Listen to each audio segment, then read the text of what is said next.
All right. Good morning, everyone. My name is Annika Lee, and I am the Public Affairs Coordinator at the Digital Technology Supercluster.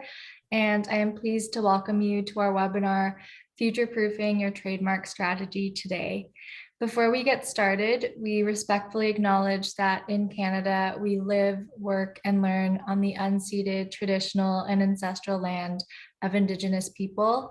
And as myself and much of the Supercluster team are based in Vancouver, British Columbia, we are gathered here on the traditional ancestral territory of the Musqueam, Squamish, and Tsleil-Waututh people. And we encourage you to take a moment to acknowledge the traditional territory that you are joining us from.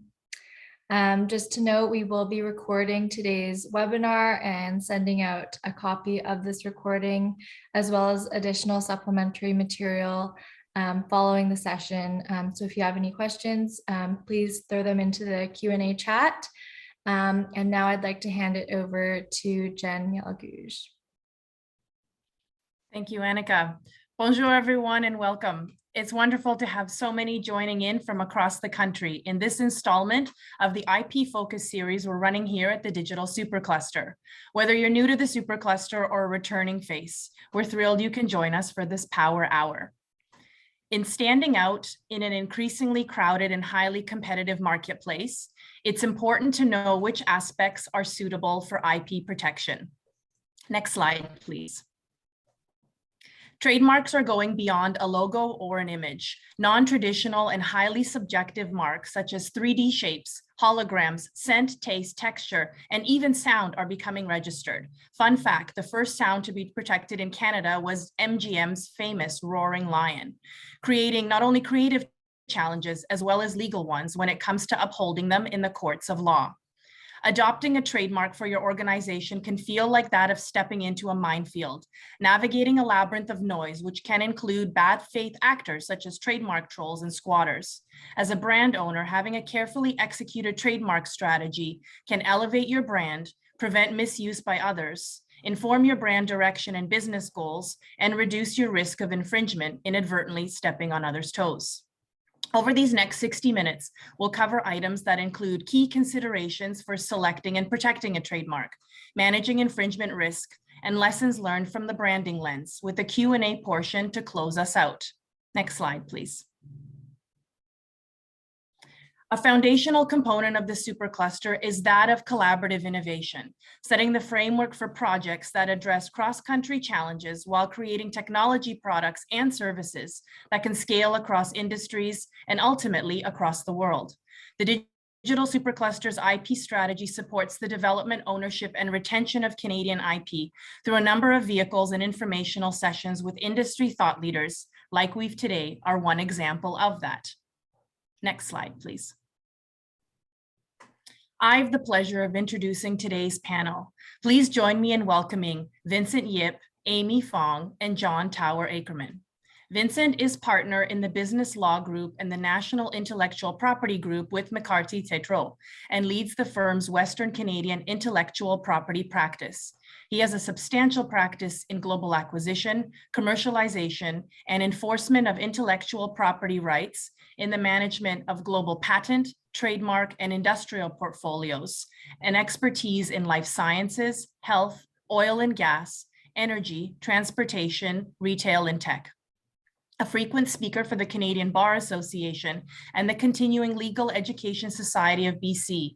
He is also the chair of the Canadian Bar Association National Intellectual Property Section and recognized as a leading lawyer nationally and internationally, and most recently as the 2022 award winner of Practitioner of the Year transactions by Managing IP Americas. Amy is counsel in the National Intellectual Property and Technology Groups with McCarthy Tétrault.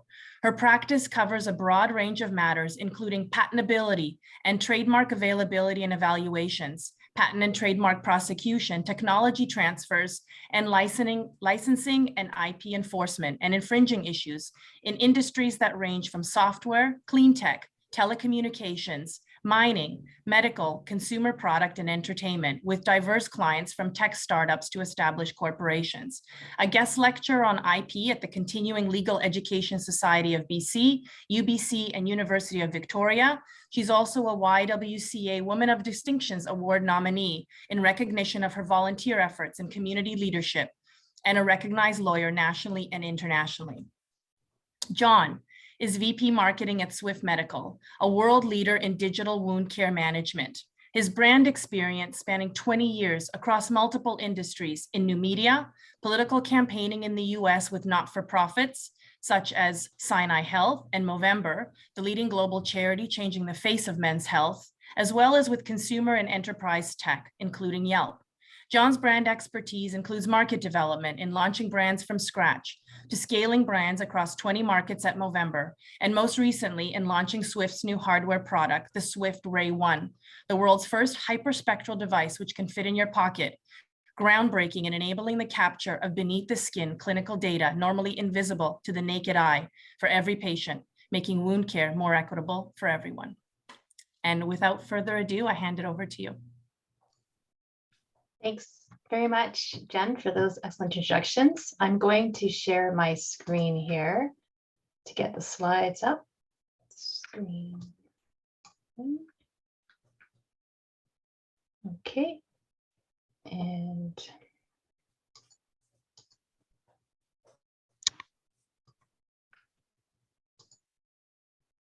okay, are you all seeing? Sorry, it's not beginning. Are you all seeing the slide deck here? Not yet. Not yet. Interesting, because it's showing up on mine as sharing. Take a while to kick in.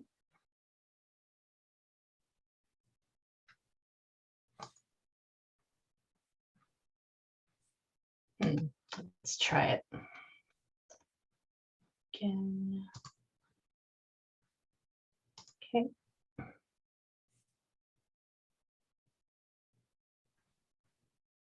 So it says I'm screen sharing. Can you see my slides? Yeah, we can see it. Okay, so I'm going to move into slide mode. And I'm going to swap the presenter and slide view. Can you see it without the notes? Yeah. Okay, great, thanks. Okay, well, thank you. Thank you for having me. So we are going to talk to you about trademarks from the legal perspective, and then we're going to hand it over to John to give you some of the in-house perspective for trademarks. So this is our agenda, at least for our portion of it, for Vincent and I. We're going to talk to you about what exactly is a trademark, walk you through the trademark registration process, how to select a trademark that can be protected, and then I'll hand it over to my colleague Vincent, who will go and talk to you about protecting your trademark from infringement and developing a trademark strategy.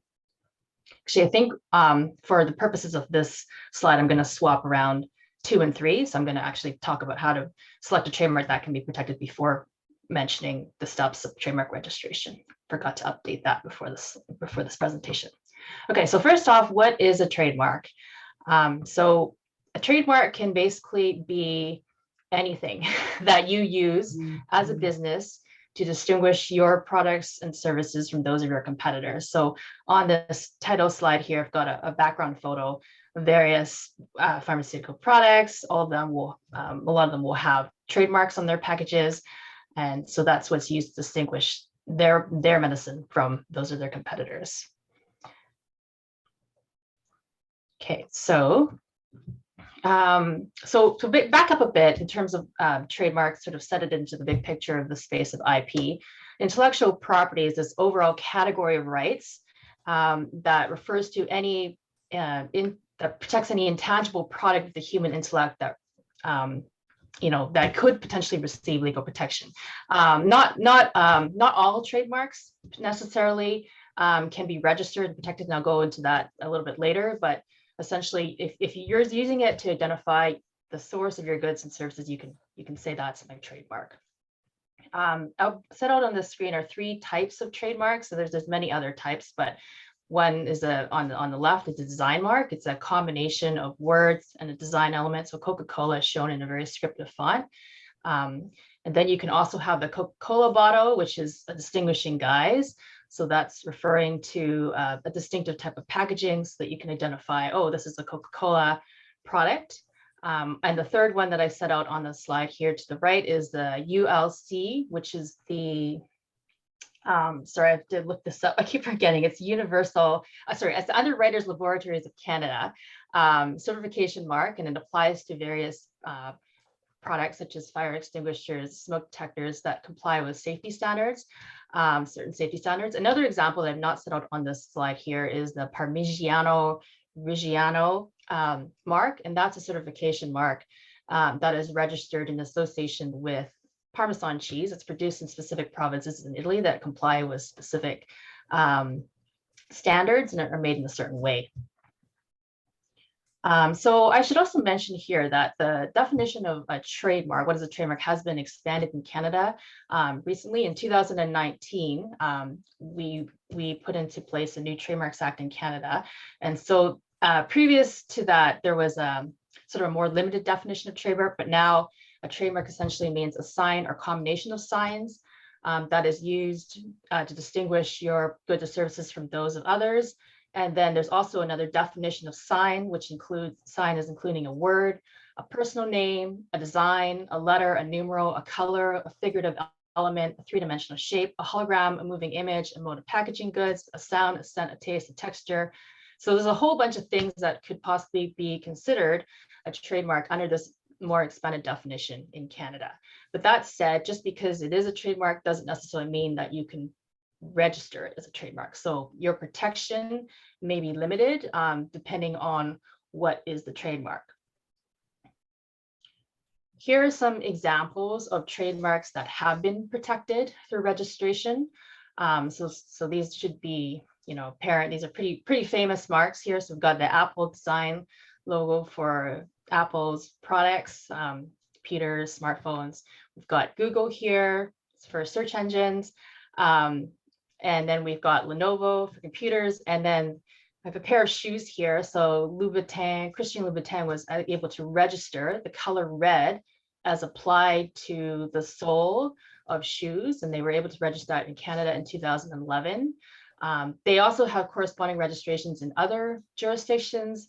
Those registrations were actually not too long ago.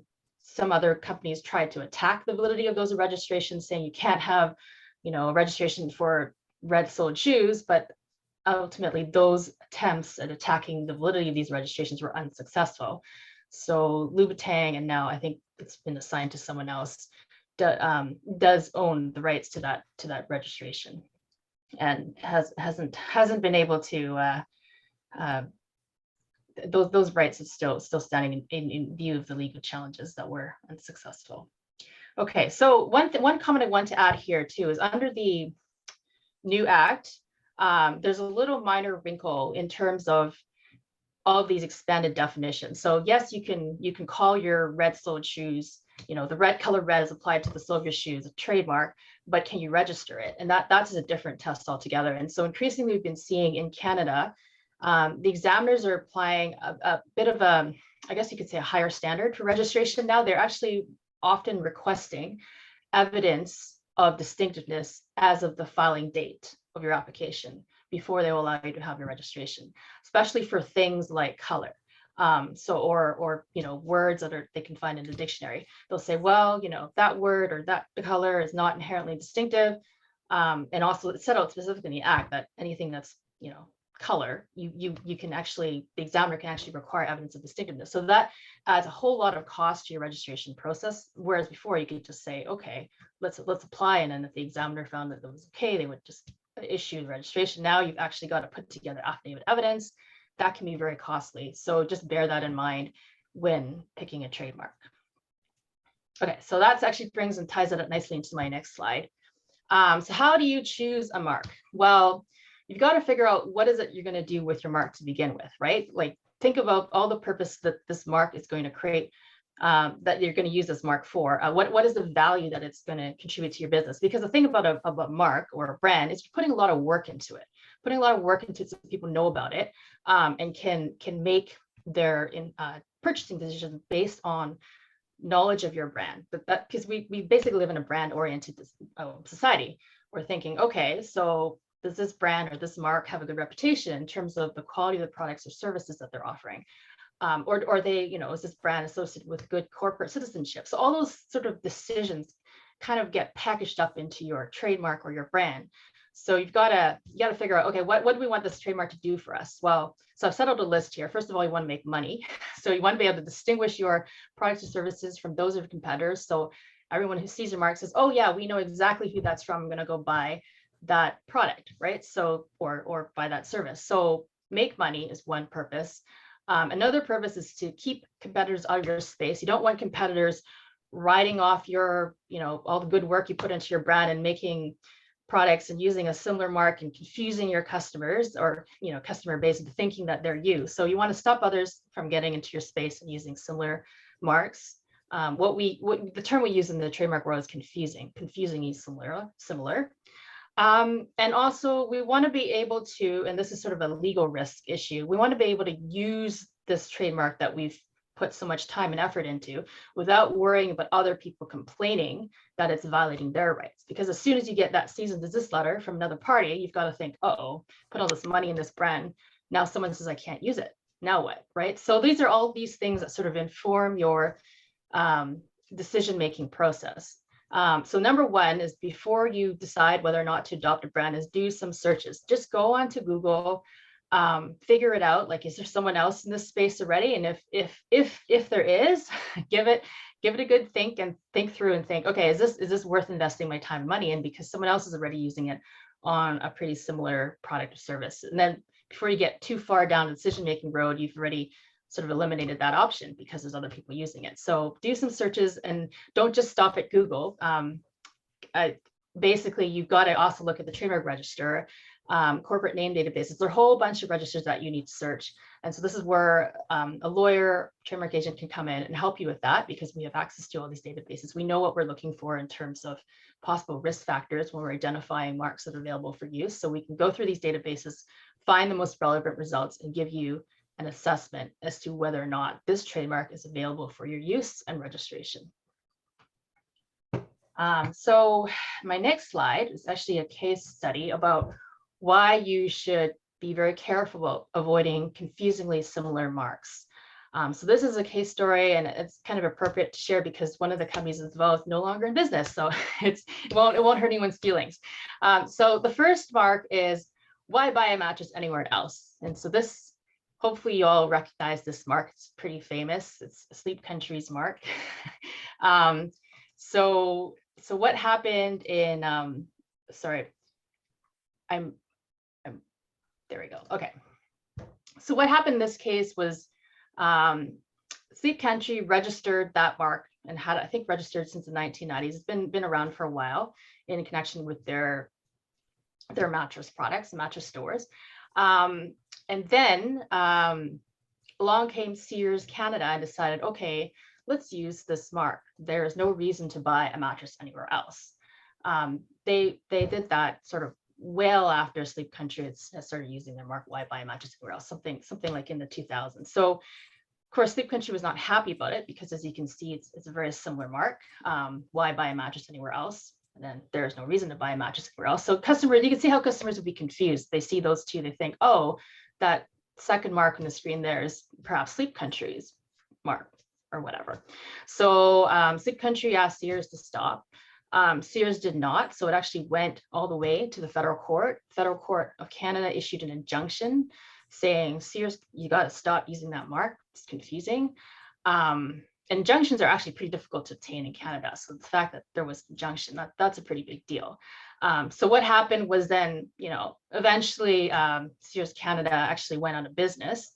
I think it was a year later after the injunction came out. So it all became moot in the end anyway, because we no longer have Sears Canada using that mark that they were told to stop using.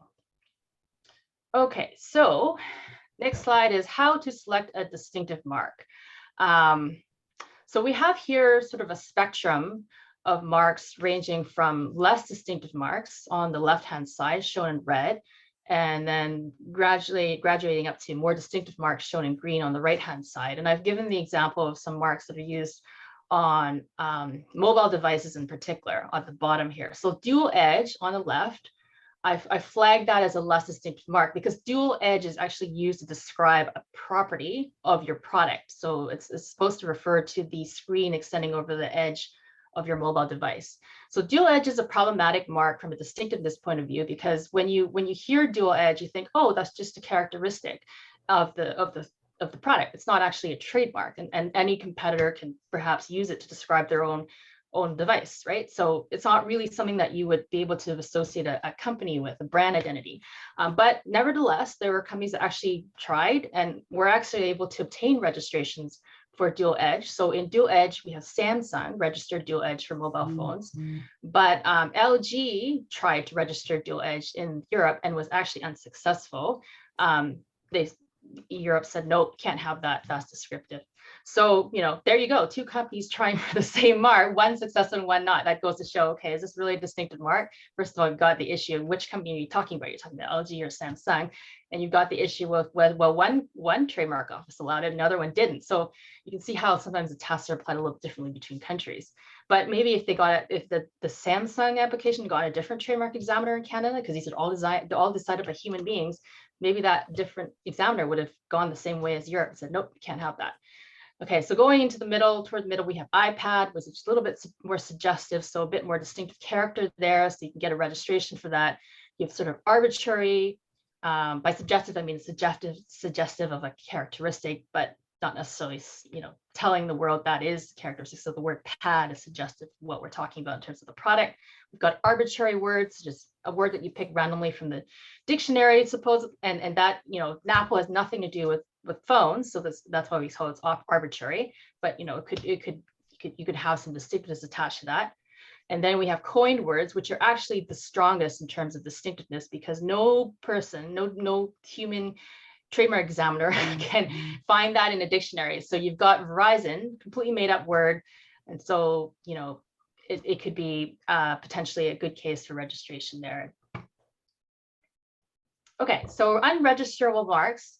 We've got a bunch of marks out there in use that are not registerable. So you'll sometimes see, well, why don't they have registered? Well, that's because not everything can be registered. As I said, it's a pretty high standard for registration these days.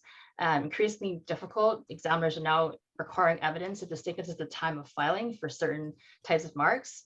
And so, if you try to pick a mark that's out of the dictionary, you might have a tough case of getting it through, especially if that mark is suggestive of something related to your product or service. So here's some of the things that are set out in the Trademarks Act as not registerable.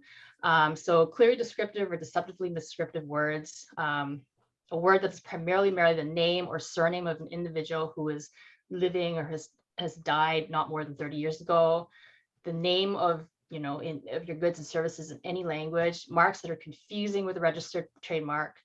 And there's a category of, there's some words or symbols that are expressly prohibited under the Trademarks Act. So that said, for some of these, if you can actually show evidence of acquired distinctiveness, you can still get a registration through, but that test is pretty high. Okay, so briefly touch on registration process. So registration is great if you can get it, because it gives you the exclusive right to use a trademark across Canada. So everyone has to stop, you can stop everyone from using the mark in connection with sort of overlapping products and services. So that's really strong protection. It's contrasted with common law rights. Common law rights are unregistered trademark rights. And in common law, if you have built a reputation in a certain geographical area in connection with your products and services, you can have exclusive use in that area, but only within that geographical region. And also the test for common law passing off is very limited. It's different from sort of the rights you would get under registration, which is tests for trademark infringement, which is whether or not the other party is using confusingly similar marks. So that's generally easier to show than if you just had common law rights and were relying on the common law test or passing off. The other benefit of registration is it can be used as a defense against infringement claimed by other people. So if other people are saying, hey, you're using that mark and you're infringing my mark, well, you can say to them, well, I have got a trademark registration, so I'm not violating anybody's rights.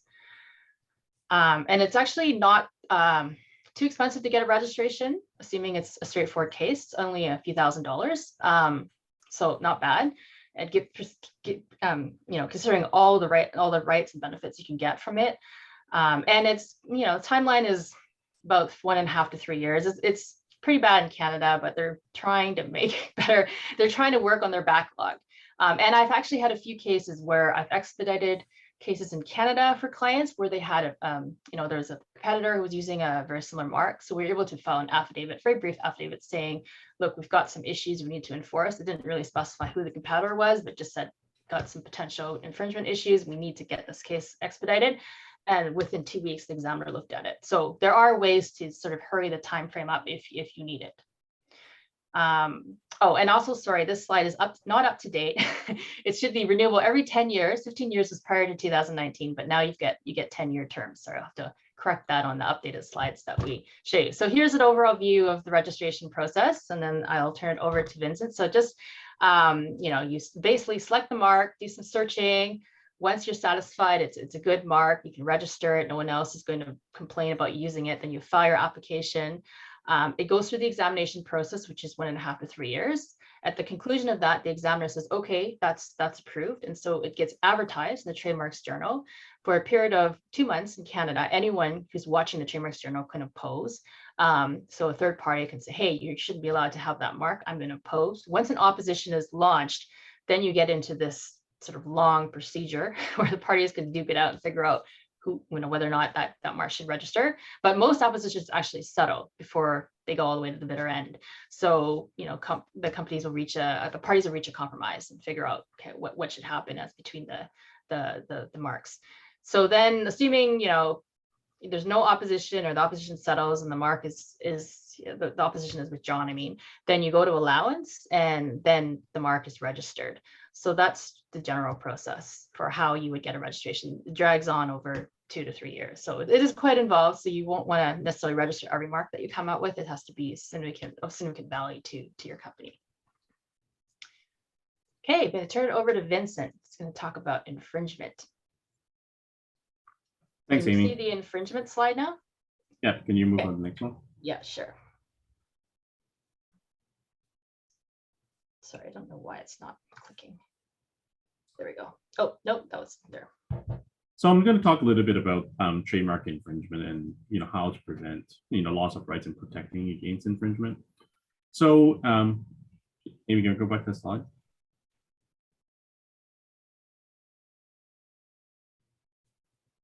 Thanks. So as Amy was saying before, registration gives the trademark owner exclusive right to the use of the trademark in Canada, and that's the same thing in other jurisdictions as well. So you want, for core marks that are very important to you, you want to be able to get a trademark registration, because the registrations can give you the right to stop others from using the same mark with the same goods and services, or a confusingly similar trademark with sort of similar goods and services. So the boundaries of the registration are governed by sort of what's listed in the goods and services of the registration. And so to the extent you have use over a variety of different goods and services, you want all that covered in the registration. And one thing to think about is, for companies where they originally had one line of business and got one set of services, goods and services, and then later on expands into other goods and services, there should always be a consideration of refiling to protect sort of the addition of goods and services. And so it's very important for companies to, constantly sort of review their, trademark portfolio, look at what they have from a registration perspective, and sort of make an assessment as to whether or not things need to be updated. From an infringement perspective, there is both, for registered trademarks, you need to be looking at various components to establish infringement. So the owner has a trademark registration. Someone has used, a confusing of the same mark with goods and services by a person that's not entitled to use the mark, and the mark was used as a trademark. And that's for sort of registered trademarks.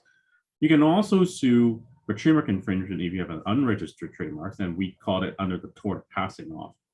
And as Amy was explaining a bit earlier, for unregistered trademarks, the mark is only, you can only enforce it in areas where the unregistered trademark has reputation.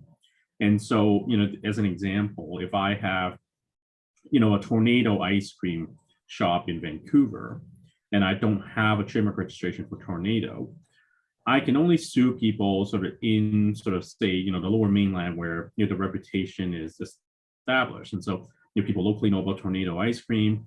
People have heard about it in Richmond or Burnaby or maybe even Langley. And I can sort of sue people who are using a similar mark in that area. However, if someone's using tornado ice cream in Toronto, it'll be very difficult for Tornado Ice Cream Vancouver to sue that company because the people in Toronto have never heard of tornado ice cream in Vancouver. There's no reputation of tornado ice cream in Toronto. And so that makes it difficult to commence a litigation against, to stop that person from infringing. On the other hand, if there's a trademark registration for tornado in association of ice cream or the sale of ice cream, then the Vancouver tornado store would be able to take action against the Toronto tornado store because the registration gives them the exclusive right. And as an additional feature of a trademark registration that's unlike other types of IP, a trademark registration is a complete defense of infringement. And we've done this for many clients where we would get a demand letter from a company saying, hey, you're infringing our trademark, and we basically waive our trademark registration back at them and says, look, we have a trademark registration covering our business goods and services that we're selling, and therefore there is no infringement. And if you want to go take a run at the registration, try to cancel it, well, that's your own issue. And typically most companies are not going to spend the money going to the federal court or try and cancel registration if the trademark registration is currently being used. Next slide.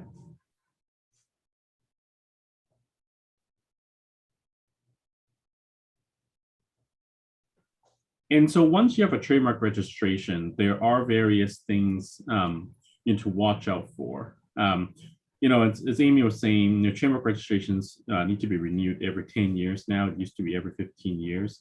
For anybody that has older registrations, there is now a requirement to classify the goods and services under the Madrid System of classification as a way for trademark offices to look at goods and services and how to classify them. So any renewals that you're doing now for old registrations that are registered, before 2019, or based on filings that were before 2019, you will have to sort of pay your agents a little bit more money to deal with the classification. Trademark registration, while in Canada, there is no requirement to provide any specimens of use, indicating that the mark is still being used in the marketplace. You still need to use the mark in order to maintain the registration. The rationale is that, a trademark is really rights that are based on use of the mark. And so if you're not using the mark anymore, then, the public says, well, then, what's the purpose of this right? Because the purpose of a trademark is to distinguish one party's goods and services from those of other people. And so if the mark is no longer being used, there's no reputation, is essentially been abandoned by the trademark owner, then why do we even allow sort of rights to be enforced by the trademark owner? And so there is a summary expungement proceeding process at the trademark's office where a trademark registration will be vulnerable for cancellation if the trademark owner is not able to show use. And I'll talk a little bit more about that process in the next slide. Changing the mark. Sorry, Amy, can you go back to the previous slide? Changing the mark may also be a problem for an argument of non-use. So one of the famous case, in Canadian trademark law has to do with what we call colloquially the fat penguin and the skinny penguin. And so in that case, the trademark registration was a skinny penguin, but over the years the penguin sort of ate more food and has now sort of became a fat penguin. And there was an actual case where the court had to decide whether or not the trademark registration covering the narrow, skinnier penguin actually covered the little chubby penguin.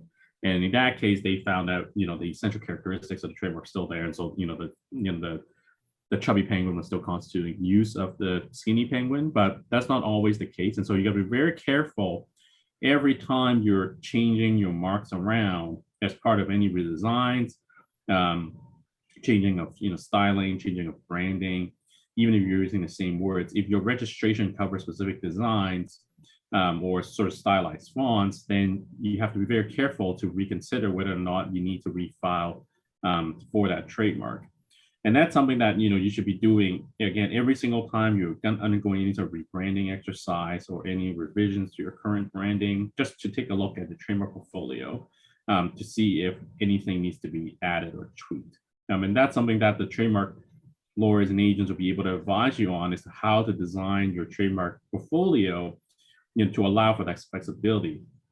For example, a lot of times clients come to us and say, well, I've got the name and I've got a logo. And, our first question to them is, well, how do you use those marks? Do you use the logo separately? Do you use the logo always with the words?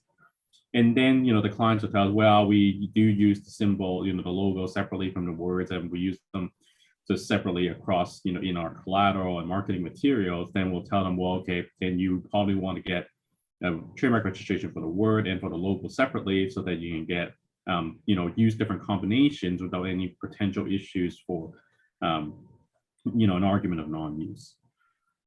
It's an additional issue because trademark is supposed to distinguish goods and services of one party from those of others. It's really important to actively police and enforce trademark against infringers. And so the concern is that your trademark becomes non-distinctive of you because of your failure to enforce. And this is something that we in the trademark world call genericide. Is what happens is a lot of people are using the same trademark without any control by the trademark owner. And as a result, that mark becomes generic of the product. And the classic example that we see for trademarks is the word rollerblade. So rollerblade was actually a trademark owned by, I guess the rollerblade company.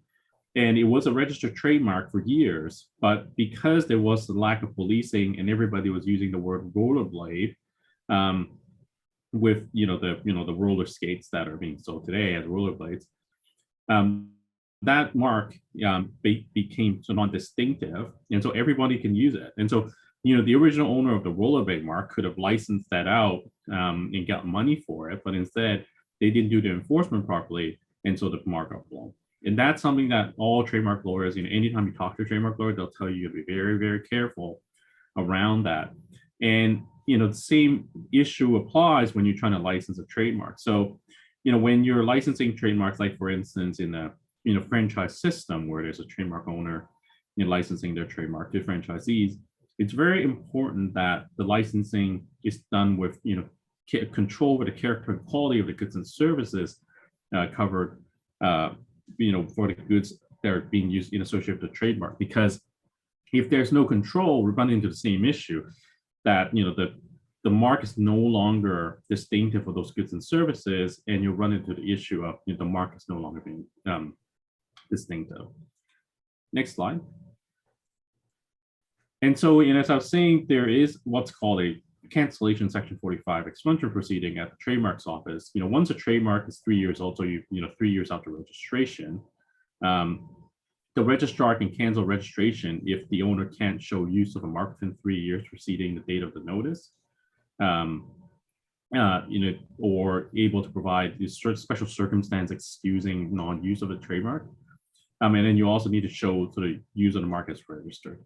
And so this is what we call sort of a deadwood removal tool, where there's somebody that had a trademark registration from years ago, no longer using it, and you want to adopt the same mark, then we file and request the Section 45 proceeding. The trademark office sends a notice to the owner doesn't reply, then the trademark registration gets canceled.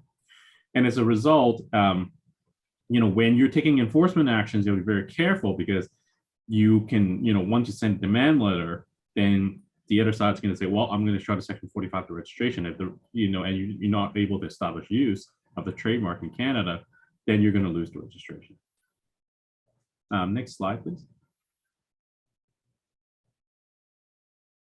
And so, just, a few brief remarks on sort of developing a trademark strategy. So, Amy and I do a lot of work with clients where we do what we call an IP audit. As part of that is to look at, from a trademark's perspective, what are you using as a trademark? What marks are, you have registered, what marks do you have unregistered? What marks, for different product lines that you have, are you looking to protect? And as part of that, then you can design a strategy that says, okay, these are marks that are very important, core brands, your main sort of corporate mark or your main product line. Maybe there are some subcategories of products that are not as important for now, then you don't really need to worry about those.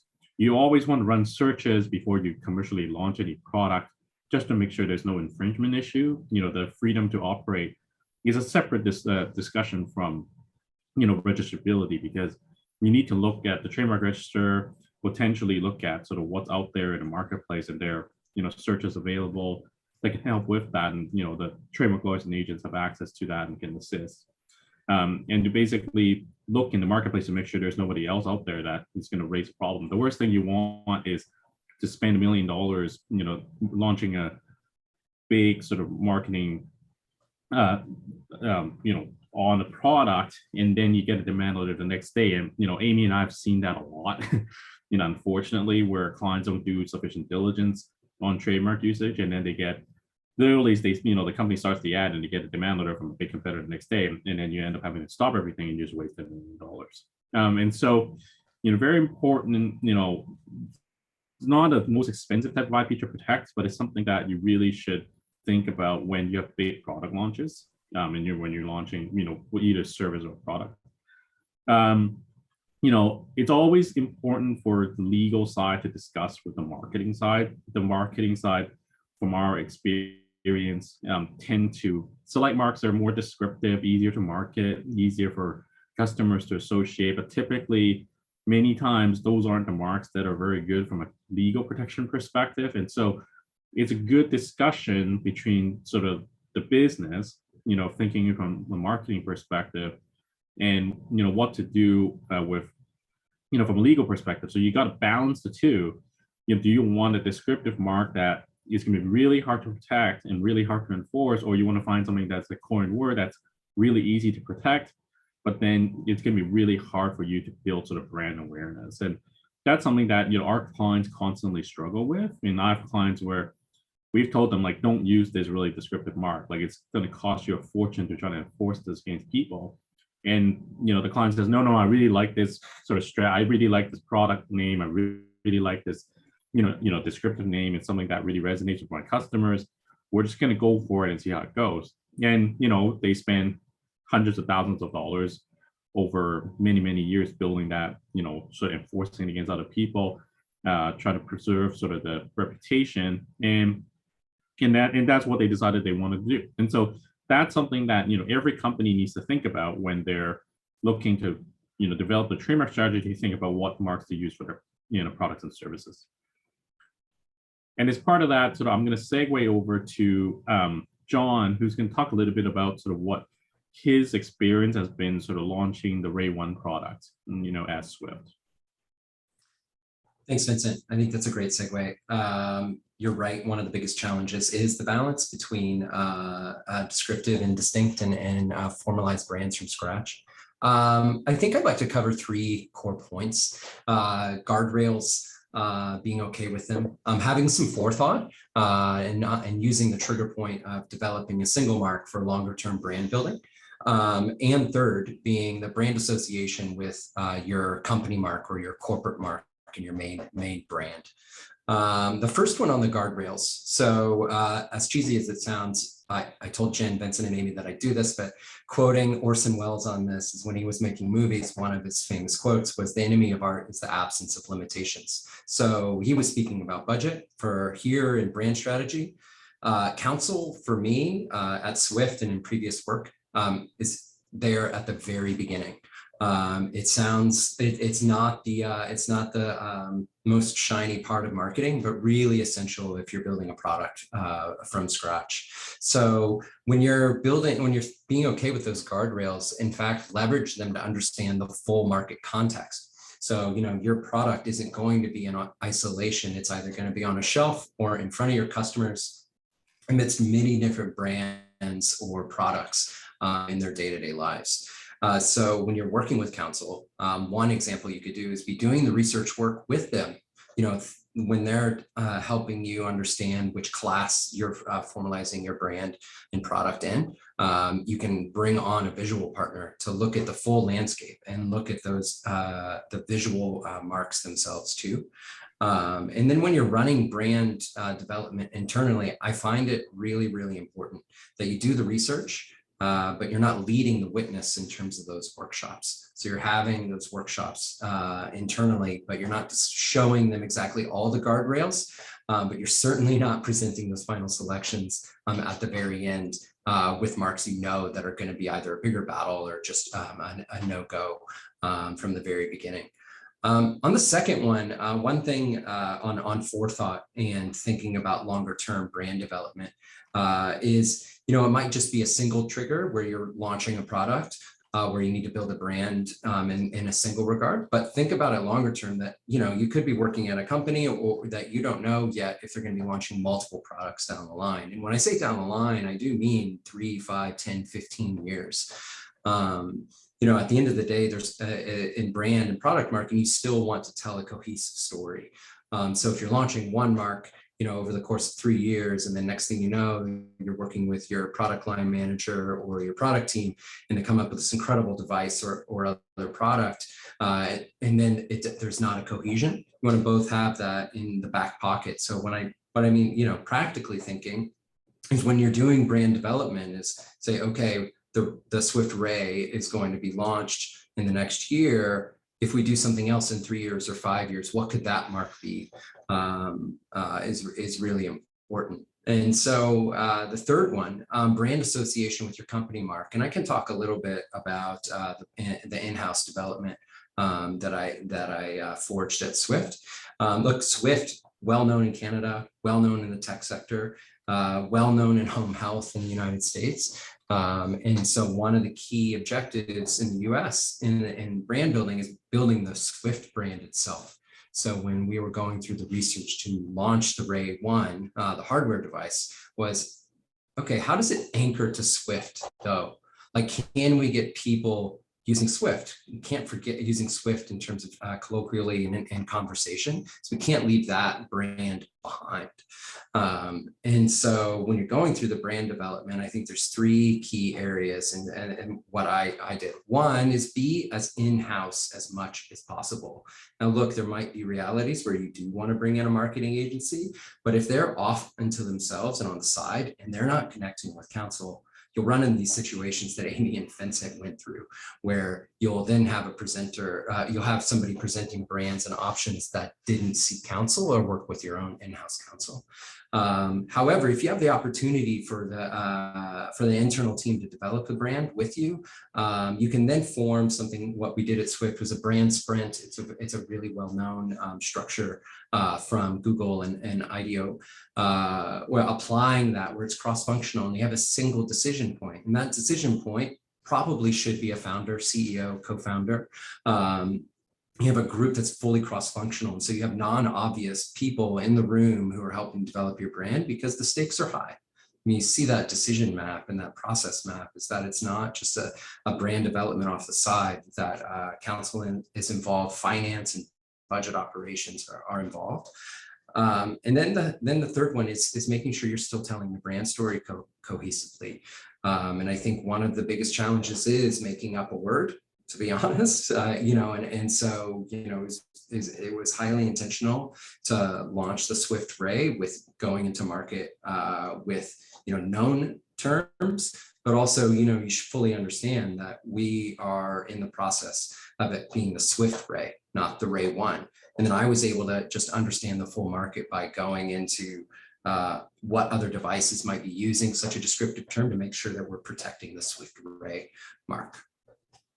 And with that, I think I'll hand it over to Jen for any questions and open for any discussion.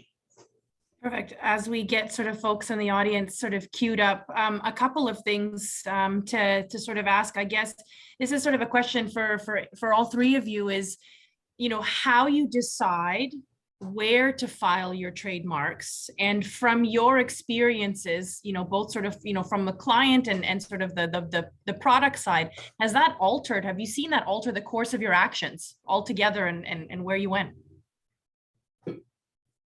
Yeah, so maybe I'll start. So, typically you don't want to look at jurisdictions where, your home jurisdiction is important, right? So if you're going to offer your products and services in Canada, you'll want to file in Canada just to get protection there because that's, where the company's based. And then you want to look at, where your products and services are going into. So as an example, many of our clients are cross-border, so they'll offer their product and services both in Canada and the US. And so we'll look into the US.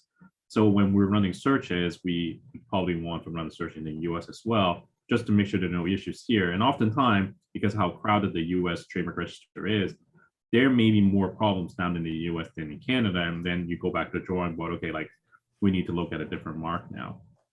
And as you sort of going through the process, as you're expanding the business, you're going to go to Europe, you're going to go to China, you're going to go to Japan, then you can do additional filings there. The thing about trademarks is you can file them at any point in time. There's no real requirement to do it so by a specific deadline, unlike for patents. On the trademark law, the way that it works is if you file the first Canadian application, you can file your other applications within 6 months of the original Canadian application, and it will be deemed to have the same filing date. But that's not necessarily required if you're saying, I'm not going to go into those markets down the road, in 2, 3, 4 years time, then you don't want to file, there, because if you file too early, you get your registration, but then you don't establish use, they may get canceled down the road. If this happens in Europe, this happens in China, and it's not inexpensive to do so. And one thing that we haven't talked about on this session today is sort of filing strategies using things like the Madrid System, which is a new system that is now available to Canadian clients, where Canadian companies can file first Canadian trademark application, and then can file a Madrid application, which allows them to designate over 100 countries in which they can get trademark protection. And so that will increase sort of cost savings, because typically before we had to instruct people in different jurisdictions, we had to incur lawyer fees, agent fees in those jurisdictions. Whereas now you go, basically tick the box on the form and you're going to get an application in those jurisdictions. When there are issues in those jurisdictions, you'll need to retain local counsel, but at least you have saved a lot of the filing fees up front. And, we've, Amy and I have filed cases in 15, 20 different countries using the system. And it's very efficient, is very, cost effective in a sense when you look at the overall cost. Amy, anything to add? No, I think that's good. Covered it all. I see a couple of questions came in specifically for John, actually, for trademarks used at Swift. I don't know, John. Yeah, John, there's a question that's come in here. Are you able to pass on some of the key tools, that you've benefited from? You've sort of researching names such as the Swift Ray. Sure. I don't have the specific name of the platform, but it's the USPTO. It's searchable database. Vincent and Amy might very well know it. I can't think of it right now, but it's fully open and can be researched, including the visual marks. So you can literally look at all the visual marks that people have filed, which also helps in terms of brand development and design, because to one of the very earlier points around avoiding confusion. So even that comes into play on the visual marks that you're developing too. Yeah, the trademark offices all each maintain their own databases. So if you want to take a look, at the relevant database, go to the USPTO, US Patent and Trademark Office website. They have a searchable trademark database. The searching there is a bit primitive. I mean, it's not as sophisticated as the third-party search tools that we have, which are private. You have to pay for those services. But if you want free service, freely accessible website, go to USPTO. And then Canada obviously has one as well. It's a Canadian Intellectual Property website. They have their own searchable database. Again, quite primitive, but you can at least flag some of the more direct hits. It's harder to, for those tools, it's harder to search sort of variants, because sometimes people come up with cute spellings, and if you type in, an exact spelling, you might not find the cute spelling, which could still be citable as a confusing mark by an examiner. So that's why the third-party tools are somewhat more powerful because they can be used to search for those variants. And another database that's really good that I've been using a lot sort of in the last few years is the Global Brand Database that's offered by the World Intellectual Property Organization.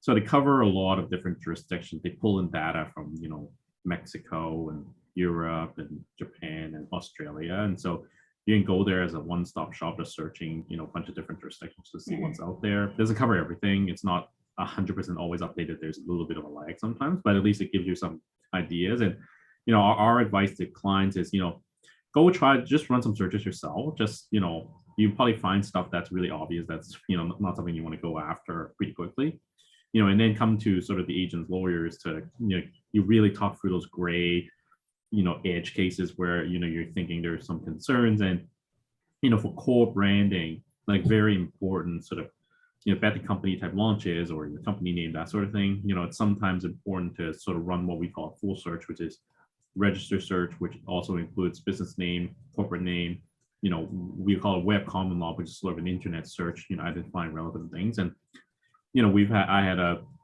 had a client where essentially we chose a mark, everything was clean except for this one guy who ran a consulting shop that was using this name for the past 25 years. And then actually ultimately became a problem. We went to look to get a business name registered. And so we had to resolve that problem. It was identified by our search. And so those are things that you want to go to your, professionals for, because once you get to that level, you want to get some sort of additional advice around that. Thank you. I think, John, also too, a question that I have is, you've sort of shared, some of the questions been come to you to the tools and some of the things that can be used. But I think even before that, like just the start of the exercise, right, in terms of, how to go and based on your experiences, if someone's wanting to go down this exercise of where do they even start? What are some tips on, do you think of every single possible word, go through the dictionary or go through a magazine and, pick a picture, or what are some key factors for people to consider? Because it can be daunting to start.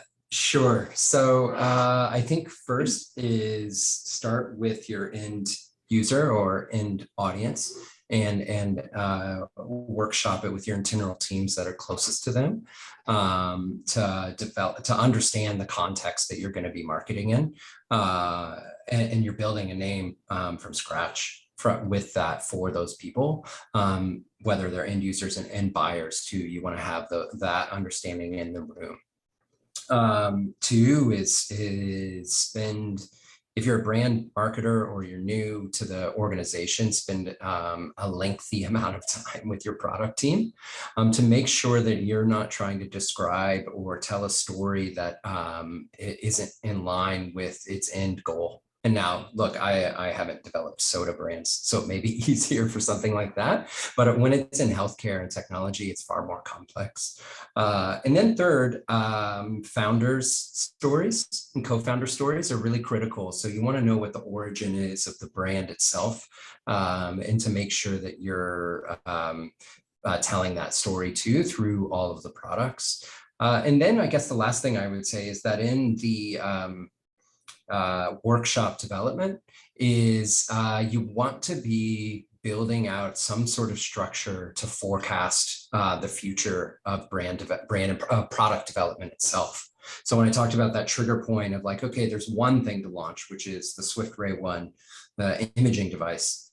Well, how many more of these can we actually go through, and can I get out ahead of am I going to have to do this over and over again? And so you want to make it easier on your future self and your future counsel teams and product teams to continue that development. And just I'd say that Vincent's point around intent to use is really important. So just because you might be developing multiple brands or product names, you need to, before you're filing, you need to make sure that the intent to use lines up, and you don't want to do it too early. Perfect. And I think just one kind of question, as we're kind of, closing out to all of you, you've talked about sort of, this toggle, this very necessary toggle sort of between counsel and between sort of in-house and on the product and sort of branding side, and that really necessary dialogue. So the question here is for both sides is, can you ascribe a value to that trademark? And how do you go about doing that? Sort of, there's two sides of it. There's sort of a legal and financial side and that sort of a brand value side. How would you each recommend to tackle that, ascribing a value? Yeah, I mean, like from a financial and accounting perspective, they typically would have a way of sort of quantifying that. They usually put that under the goodwill. I do a lot of M&A transaction, and in some transactions, I've done doing deals where essentially the entire deal value are the trademarks. Like that's the branding is the most important asset, or it's the only asset that's actually being sold. And I've sold trademarks 30, 40, $50 million, right? And obviously, like, it's not like, no, this doesn't apply to everywhere, doesn't apply to all cases, but for some service sectors, for some customers, especially where there's sort of ongoing royalties for use of a mark, I'm looking at sort of franchise systems, that sort of thing. You can ascribe pretty significant value to marks because that's essentially what your franchise system is, right? Like, you go to a restaurant, it's a franchise restaurant, like that's the marks, the marks and the system of operating, that's really the franchise system, right? Like, what else is really there? Like, sure, like logistical and supply and all that sort of stuff, but the branding is the most important thing. And so it really varies depending on the nature of the business you're in and so how much value the branding is. But I always say, with the exception on sort of mining royalty deals, trademarks are in every single transaction. Whether it's important or not, like it's might be sort of a minor, sort of, just some unregistered names they're using, or at least the most important asset. Yeah, and I'd say that for brand building, it's the storytelling. Is it cohesive? Is it clear? And is it elevating your own company mark and brand just as much as it is of itself as a singular product? And a recall, and are they just naming a brand, or are they telling a story around with it? Wonderful. Thank you all so much. I'll hand it off to Annika to close us out, and appreciate you carving out time and everyone with us on the call for joining us today. Yeah, thank you so much, everyone. I know we ran a few minutes over, but hopefully this was a valuable session for you all. Thank you to Amy, John, and Vincent for taking the time to speak with our members. And we will be sending out a follow-up email to everyone who attended and those who registered and weren't able to attend, with the recording and some additional resources as well. So thank you all so much, and hope you have a great rest of your day.